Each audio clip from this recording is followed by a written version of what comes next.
வணக்கம். இன்றைக்கி ஜானூஸ் கிச்சனில் ஒரு ஹெல்த்தியான சிம்பிளாக செய்யக்கூடிய வாழைத்தண்டு பொரியல் பார்க்கலாம். நான் ஒரு பாத்திரத்தில் 1 டீஸ்பூன் அளவுக்கு எண்ணெய் சேர்த்துருந்தேன். எண்ணெய் காஞ்சதும் அதில் கொஞ்சமாக கடுகு, கொஞ்சம் உளுத்தம்பருப்பு, ஒரு 2-3 வரமிளகாவை கிள்ளி போட்டிருக்கேன்.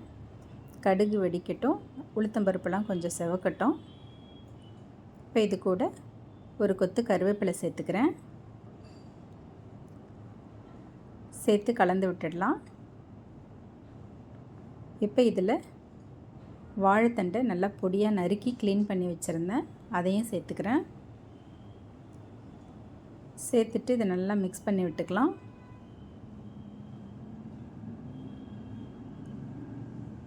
இந்த மாதிரி நல்லா மிக்ஸ் பண்ணி விட்ட பிறகு இதில் நம்ம பச்சைப்பயிறு சேர்த்துக்க போகிறோம்.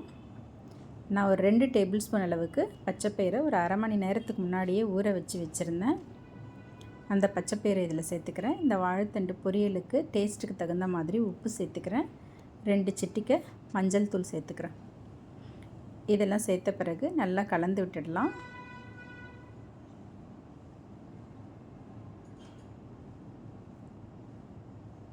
இந்த மாதிரி நல்லா கலந்து விட்டுட்டு இதில் தண்ணி சேர்த்துக்கலாம். அதில் ஒரு அரை டம்ளர் அளவுக்கு தான் தண்ணி சேர்த்துருக்கேன், ரொம்ப தண்ணி சேர்க்கலை. தண்ணியை சேர்த்து நல்லா மிக்ஸ் பண்ணி விட்டுட்டு ஸ்டவ்வை நம்ம மீடியம் ஃப்ளேம்லேயே வச்சு இதை வேக வச்சுக்கலாம்.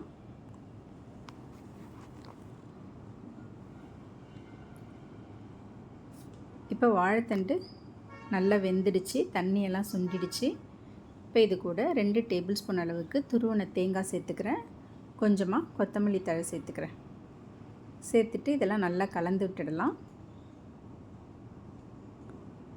அவ்வளோதாங்க, ஒரு சிம்பிளான ஹெல்த்தியான வாழைத்தண்டு பொரியல் ரெடி ஆகிடுச்சு.